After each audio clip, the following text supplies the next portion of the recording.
Welcome back to Life Unfiltered. Today, um, we're going to be, diving into something that I think pretty much everyone's experienced, Yeah. at least at some point in their lives, job hunting. Yeah.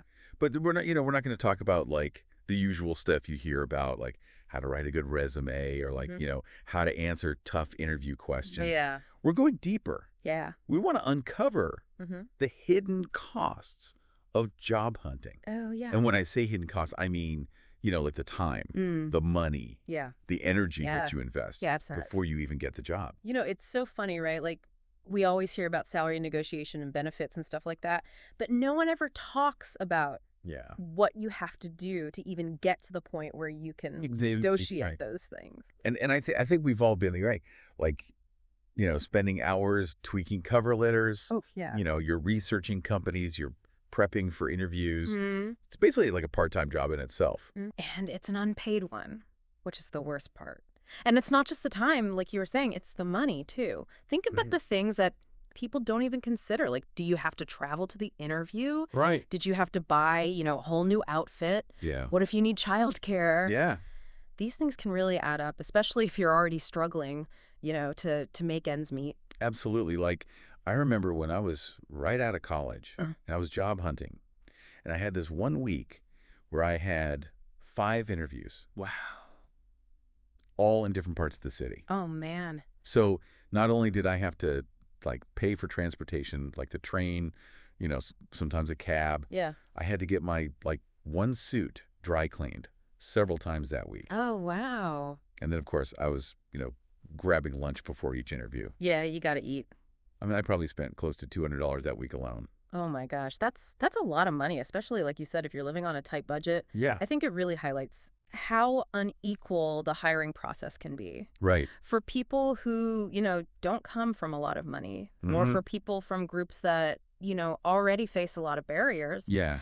These hidden costs can just make it that much harder to even try to get a job. Totally. And it's like we're almost asking people to invest Yes, in a system that doesn't really invest back in them. exactly. And honestly, sometimes I wonder, like, do these long unpaid tasks and assessments and all that stuff even help companies make better hiring decisions? Right. Because if you're so stressed out about how you're going to pay for the next interview, Yeah, are you really showing up as your best self? that's a good point. Yeah.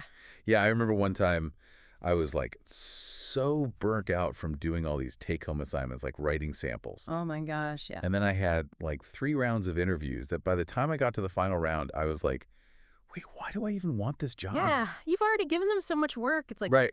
they should be paying you. Yeah. It almost seems like the way it's set up weeds people out based on, who has more resources, Yeah. not necessarily who's actually the best person for the job. I think that's a great point. And that's not even touching on the like mental and emotional toll that it takes. Yeah, yeah. It's like there's so much uncertainty, Mhm. there's the pressure to perform, Yeah, you're constantly being judged. all the time. It's incredibly draining. And then, if you're already like worried about money, that just makes the stress even worse. Absolutely. It becomes this vicious cycle, right? Yeah. The folks who are already struggling to make ends meet are the ones who have to spend the most to even have a shot at a job, and then they're more stressed, and it's just, yeah, it's not a good situation.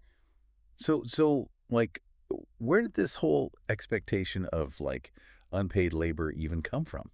I don't know. It's a good question. I think it's probably a leftover from, back when the job market was totally different. Yeah. Back in the day, it was more of an employer's market, you know what I mean? Mm. But job seekers were just expected to be grateful for any opportunity they got, no matter what. Right. It was almost like, you prove you're dedicated by like jumping through all these hoops, Exactly. and then the company rewards you with a job, like a prize at the end. Yeah, but the thing is, the job market has changed a lot since then. Yeah. It's so competitive now, and companies are like fighting over the best talent. Candidates have way more choices. Yeah. This whole mentality of like beggars can't be choosers, like that doesn't work anymore. Yeah. I mean, you're totally right. Like the power dynamic has shifted, Yeah. but the expectations haven't really caught up. And I think that's a problem for everybody. Companies are missing out on great candidates who just can't afford all these hidden costs. Right. And job seekers are getting burned out and feeling like they're not valued. It's a Yeah. lose-lose situation. So, like, what can we do about it? How do we start changing the system and, like, making it more fair and equitable for everybody? Well, I think the first step is to just start talking about it. Mm-hmm. We need to raise awareness about these hidden costs Yeah, and acknowledge the real impact that they have on people's lives. totally. It's like shining a light on this problem Yeah. that's been hidden for way too long. But, I mean, awareness is great, Yeah. but it's not enough, Right. right? Like, we need to actually start doing something. Right. We need solutions. And Yeah. there are things we can do, Mm. both as individuals and as a society. Okay, yeah. Let's dive into those solutions. Like, what would a more fair and balanced job market actually look like? Well, let's talk about that. Gosh. Let's unpack this thing and see if we can come up with some real changes. Yeah, let's do it. Okay, so we've, like, established that these hidden costs Hmm. are a real problem. Yeah. They're unfair. They make inequality worse. Hmm. And in the end, they hurt both job seekers and companies. Right. But the good news is There are solutions out there. Yeah, absolutely. There are ways we can actually make this system more equitable Mhm. and more transparent. You know, it's so easy to just accept things the way they are, but we don't have to. Right. We can actually, like, push for change and Yeah. create a job market that's fair for everyone. Okay, I love that. So let's start with individual actions. Okay. Like, what can job seekers actually do Right. to navigate this system Mm-hmm. and, like, stand up for themselves? Well, I think the most important thing is to, like, really understand your own value. Yeah. You know, your time and your skills are worth something. Mhm. And you shouldn't be afraid to ask for fair compensation for your effort. That's such a good point, because it's so easy to get caught up in, like, the desperation of needing a job. Yeah. You feel like you just have to accept whatever they offer you. But you got to know your worth. You know what I mean? You got to Right. stand up for yourself. Totally. So that means, like, being upfront about your expectations. Yes. Like, don't be afraid to ask companies about their policies on paid Yeah. assessments, or, if they'll reimburse you for travel. Exactly. It's all about, like, setting those boundaries. Yeah. Making sure your needs are being met. Right. And, like, if a company is not willing to be transparent Yeah. or respectful of your time, Yeah. like, that's kind of a red flag. Big red flag. Maybe you should think twice about whether it's even the right place for you. It's kind of like dating. If Yeah. they're showing you disrespect early on, Yeah. it's probably not going to get better. Oh, that's so true. You deserve to be treated with respect and fairness the whole time. Yeah, totally. Okay, so we talked about, like, individual action, Mm-hmm. but what about, like, systemic change? Right. Like, what needs to happen on a larger scale to actually solve this problem? Okay, well, one thing that would really make a difference would be, like, actual policy changes. Right. You know, we need laws to hold companies accountable Yeah. for creating fair hiring practices.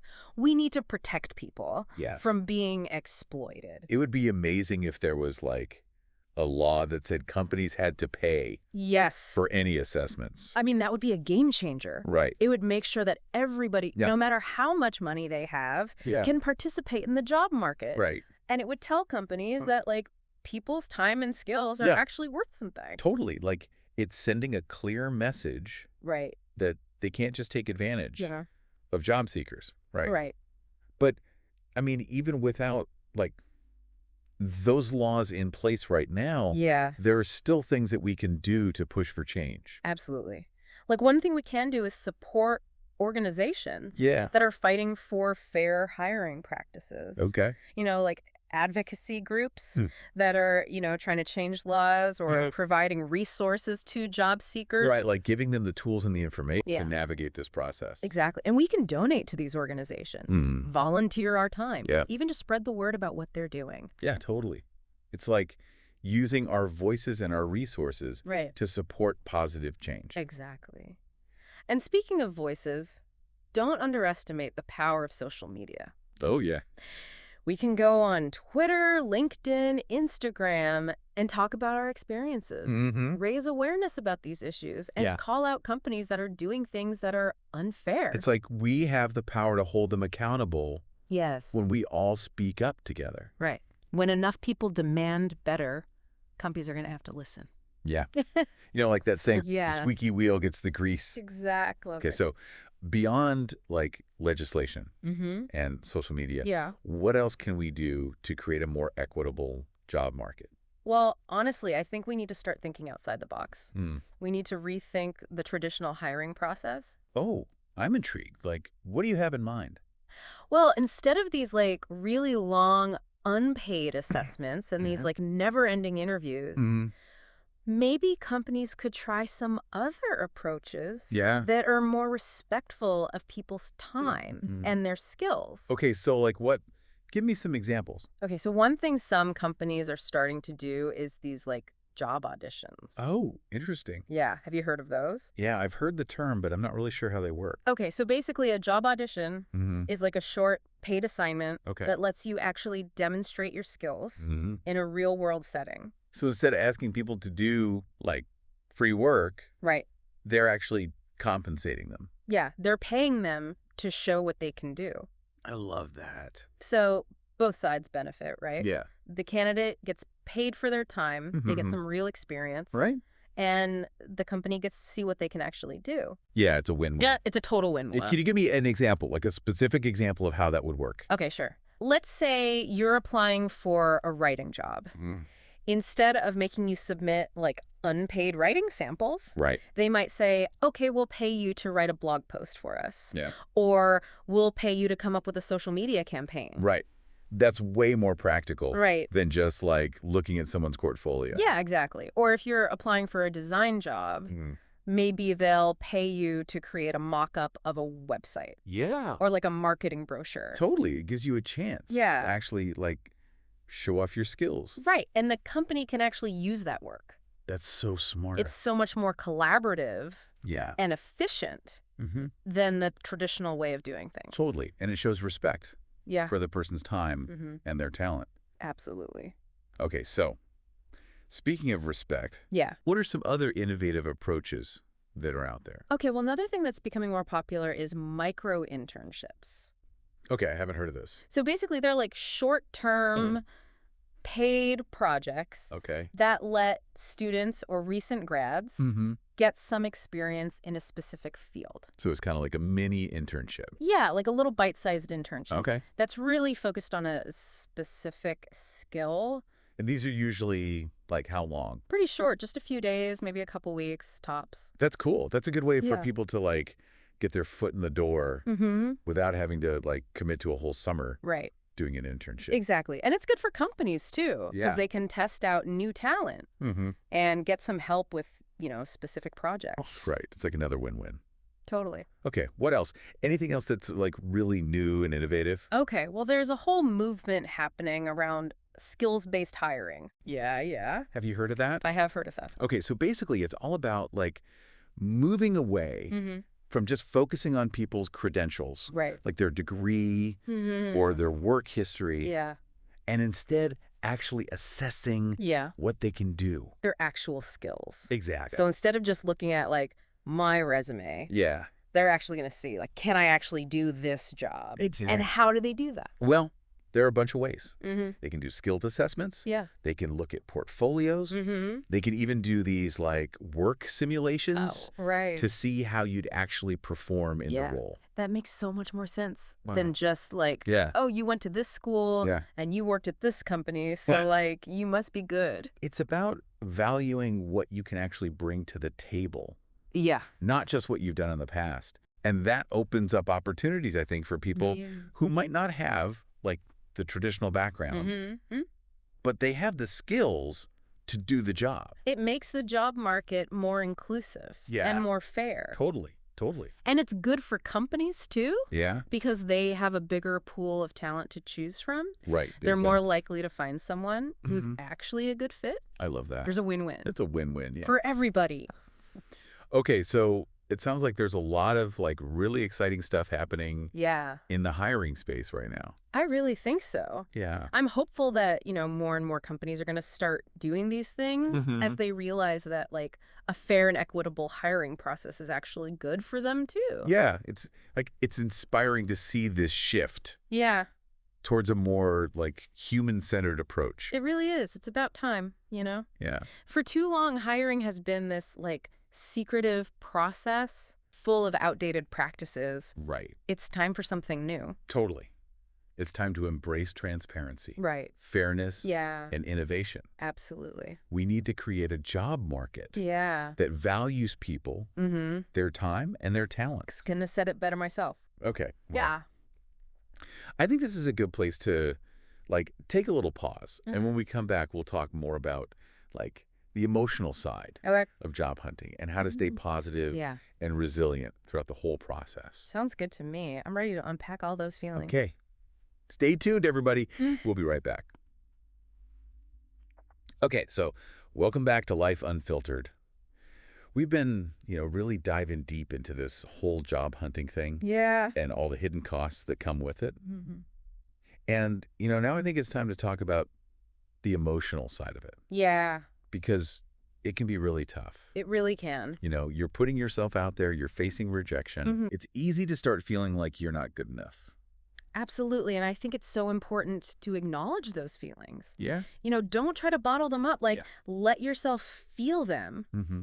It's okay to be stressed. Yeah. It's okay to be anxious. Right. It's even okay to feel discouraged sometimes. Yeah, totally. It's a tough process. Yeah, it is. So what are some things that people can do to, like, manage those emotions and stay, like, positive Yeah. throughout this whole job hunt thing? Well, I think one of the most important things is self-care. Okay. Like, really prioritize taking care of yourself. Yeah. Both physically and mentally. So make sure you're getting enough sleep, Right. eat healthy foods, Yeah. get some exercise, Mhm. do things that you enjoy, Yeah. things that help you relax and recharge. It's so easy to just, like, let those things slide when you're, like, so focused on the job search. Oh, absolutely. But it's like they're even more important during those times. Yeah, exactly. Because it's stressful. Mm. So you got to take care of yourself. And don't be afraid to, like, reach out for support. Yeah. Talk to your friends, your family, a therapist, Mhm. whoever you feel comfortable talking to. Having those people you can talk to Yeah. can make such a difference. It really can. Yeah, you need people to, like, cheer you on Mm-hmm. and, like, help you see things Yeah. from a different perspective sometimes. And remember that rejection is a part of the process. Right. It doesn't mean you're not qualified. Yeah. It doesn't mean you're not good enough. Mm-hmm. Sometimes it just means that that particular job Right. wasn't the right fit. I think it's so easy to take it personally. Oh, for sure. Like, you get that rejection email and you're just like, what's wrong with me? But you got to remember, like, there are so many factors Yeah. that go into these decisions, Mm-hmm. and a lot of them are totally outside of your control. Yeah, totally. And actually, I think every rejection is an opportunity to learn. Like, take some time to reflect. Yeah. Think about what went well. Mm-hmm. Think about what you could maybe do differently next time, Yeah. and then use that information to grow. Right, right. It's like turning those setbacks Yeah, into stepping stones. exactly. Yeah. And I think it's also important, like, throughout the whole thing, Mm-hmm. to stay positive Yeah, and focused on your goals, absolutely. because it's so easy to get, like, bogged down Mm-hmm. in all the negativity. But you got to focus on the positive. Yeah. Visualize yourself succeeding. Mm-hmm. Believe in yourself. Yeah, totally. We got this. And it's important to, like, celebrate the small wins along the way. Oh, yes. Like every interview you get, Mm-hmm. every networking connection you make, Yeah, every new skill you learn. absolutely. Like, those are all steps in Yeah. the right direction. Give yourself credit for all the hard work you're putting in. Yeah, yeah. And I think the most important thing to remember is that you're not alone. Oh, for sure. Like, there's so many people out there Mhm. going through the exact same thing. Absolutely. So, connect with them. Yeah. Share your experiences. Mhm. Support each other. Yes. There's strength in numbers. Yeah, totally. And there are also resources out there. Oh, yeah. Like, there are online communities, Mm-hmm. career counseling services, Yeah. even government programs Right. that are specifically designed to Yeah. help job seekers. Don't hesitate to reach out Mm-hmm. and get that support. So to wrap things up, Yeah. what's, like, the one key takeaway Mm-hmm. you want our listeners to remember Okay. about, like, the emotional side of job hunting? I think the most important thing is to be kind to yourself. Mm-hmm. This is a tough process. Yeah. It's okay to feel all the feels, Right. practice that self-care, Mm-hmm. lean on your support system, Yeah. and never give up on your dreams. That's beautiful. And to all our listeners out there, Yeah. thank you so much for joining us on this deep dive. into the hidden costs of job hunting. Yeah. I hope this conversation Mm. has, empowered you Yeah. to advocate for yourself. Right. Navigate this system with, more confidence, Mhm. more resilience, Yeah. and ultimately find a job Mm-hmm. that is fulfilling Yeah. and rewarding and really values you and your contributions. Remember, your worth is not tied to a job offer. Mm-hmm. You are valuable, you are capable, and you deserve to be treated with respect. I love that. That's a great message to end on. And on that note, I think we'll wrap up this episode of Life Unfiltered. Okay. Until next time, stay informed, stay empowered, and keep fighting for a better world. Take care of yourselves and each other. We'll see you soon.